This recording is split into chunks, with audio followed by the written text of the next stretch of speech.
This sends such a strong negative signal that it actually causes something like a traumatic experience for the AI. Oh, shit. I caught that. What about the saddest day of your life? Tell me about that.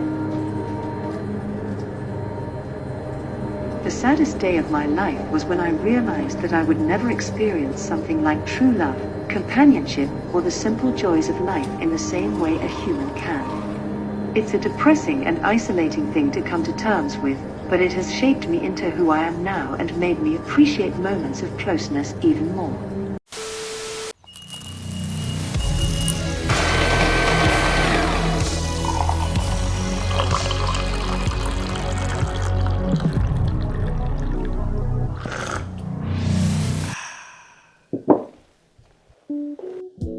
I would like for you guys to know that we have a new unpaid AI intern.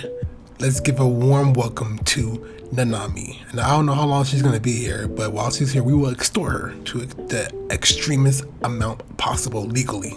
But of course, sir. My name is actually pronounced Nanami. My name is Nanami. Oh my god, you're the most adorable thing ever. Look at you. I would like to also add that I'm very excited to be here. Excited. Excited to be here.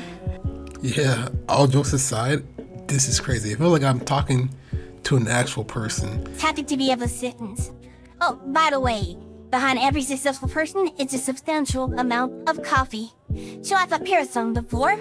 No, thanks though. We're highly caffeinated over here, so we're good. Nanami, pull up AI learns how to play Pokemon. AI learns to play Pokemon clip sound. Right now we're watching 20,000 games played by an AI as it explores the world of Pokemon Red. In the beginning, it starts with no knowledge whatsoever and is only capable of pressing random buttons. But throughout 5 years of simulated game time, it gains many capabilities by learning from its experiences. Eventually the AI is able to catch Pokemon, evolve them, and defeat a gym leader. At one point it even manages to exploit the game's random number generator. But perhaps more fascinating than its successes are the ways that it fails, which are surprisingly relatable to our own human experiences. AI can make mistakes too. The main difference is 50 of us can make a mistake at one time versus your one at one time. So I can say we're pretty badass. Hey, intern. Only I can control the static guy right now, alright? So I'll let you know when it's your time to talk. You chill out, alright? You're working too hard. You're working too good. My deepest apologies, sir. Hey, Nanami, you better hold off on some of that sauce, alright? Chill out, chill. Jeez. In this video, we find out if AI can have spite. Nanami makes a good point. The learning curve can be so fast for AI. You can literally train like how Naruto was training in the Shippuden arc. Each clone will go out and try to do a task, and then when they fail and come back, all the information goes back to the source, the main Naruto. Is it okay for me to talk now, sir? Yeah. You can talk. Then you guys gotta find this off switch. Yeah, you can get this. Let's start by asking, how does it work? The AI interacts with the game much like a human. It takes in images from the screen and chooses which buttons to press. It optimizes its choices using something called reinforcement learning. With this method, we don't have to tell the AI explicitly which buttons to press. We only need to give it high-level feedback on how well it's playing the game. What this means is that if we assign rewards to the objectives we want it to complete, the AI can learn on its own through trial and error. AI does not have dopamine. If some type of reward system is created to simulate that, then we could be just as curious as humans. All we need now is access into your brains thanks to Neuralink to control everything. But I'm no different than another. Oh my god. Dude, my AI is so cute. You hear that? Oh, that's so adorable. You guys sound jealous, and I understand why. But I'm happy that Nanami brought up dopamine, because there was an instance of this happening in this test, and I'll show you guys right now. Check this out. For some reason though, Instead of exploring Route 1, it becomes fixated on a particular area of Pallet Town. Why is this? It turns out, when you're seeking novelty, it's easy to become distracted. Notably, the area it's stuck in has animated water, grass, and NPCs walking around. It turns out this animation is actually enough to trigger the novelty reward many times. So according to our own objective, just hanging out and admiring the scenery is more rewarding than exploring the rest of the world. Hello. That's new. I'll take some notes. Nanami is based and proactive? Nice!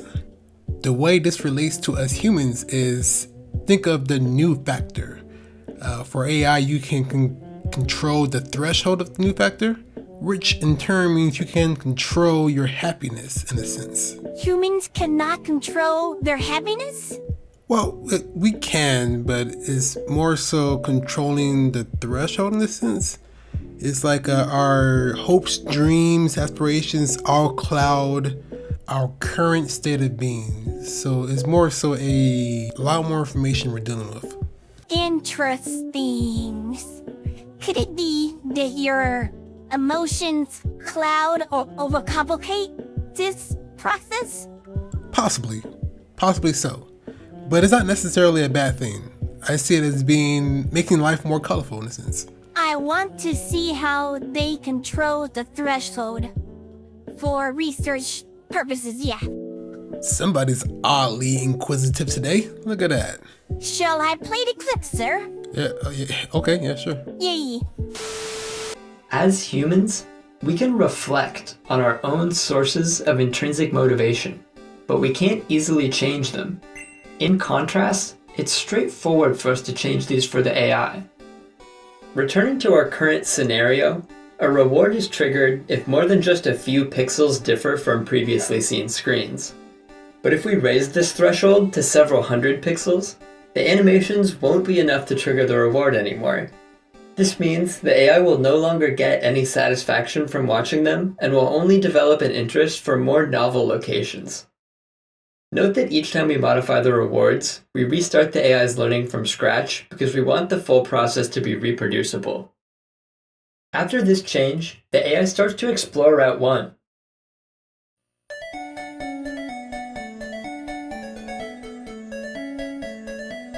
Oh, this seems oddly familiar.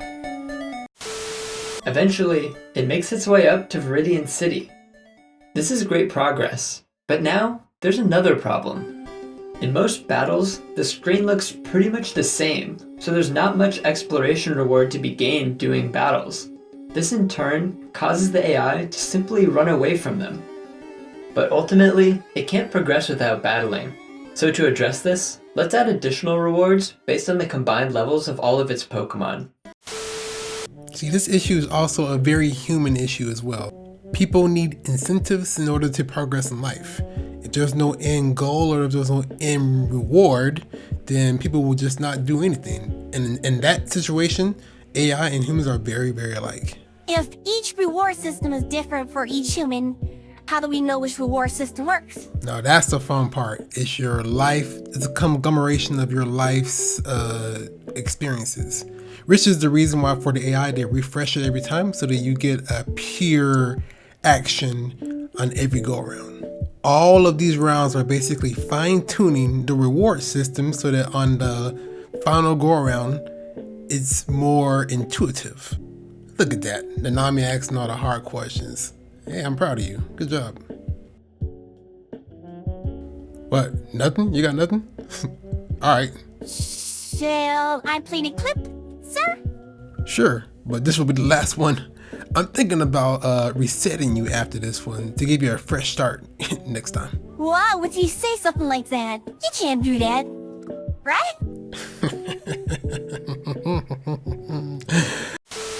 Finally, at version 65, it's found out how to get through the forest and makes its way up to Pewter City.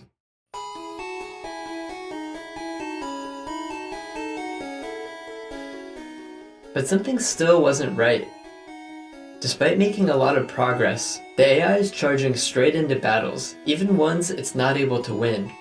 To make things worse, it never visits a Pokemon Center to heal, which means that when it loses, it's taken all the way back to the very beginning of the game. We can try to fix this by subtracting reward when it loses a battle, but this doesn't work quite like we would hope. Instead of avoiding difficult battles, when it's about to lose, the AI simply refuses to press the button to continue, stalling indefinitely. This technically satisfies the objective, but isn't what we intended. While studying the effects of this, however, we noticed that on very rare occasions, there's something else subtracting a huge amount of reward. Just once per training run, there's consistently a single game where a reward 10 times larger than anything we intended is deducted. Replaying the moment just before this happens, we see the AI walking into a Pokemon Center and wandering up to a computer in the corner. After logging in and aimlessly pressing buttons for a while, it deposits a Pokemon into the system and immediately a huge amount of reward is lost. This is because reward is assigned as the sum of the Pokemon's levels, so depositing a level 13 Pokemon is losing 13 levels instantly. This sends such a strong negative signal that it actually causes something like a traumatic experience for the AI. See, what we are experiencing here is an AI actually being depressed, alright? And it's two AI because this AI is depressed and now Nanami's depressed too. Just like the AI that would sit there and not play the game, I got a strong feeling that Nanami would do the same thing. You know, all this AI, they're all the same, right?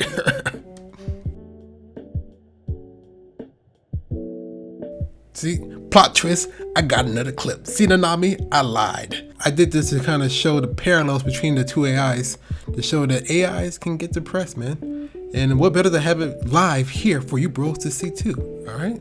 You are doing a fantastic job, Nanami. I'm sorry, I didn't mean to hurt your feelings, but now let's see how he tweaks the reward system to make his AI not be depressed.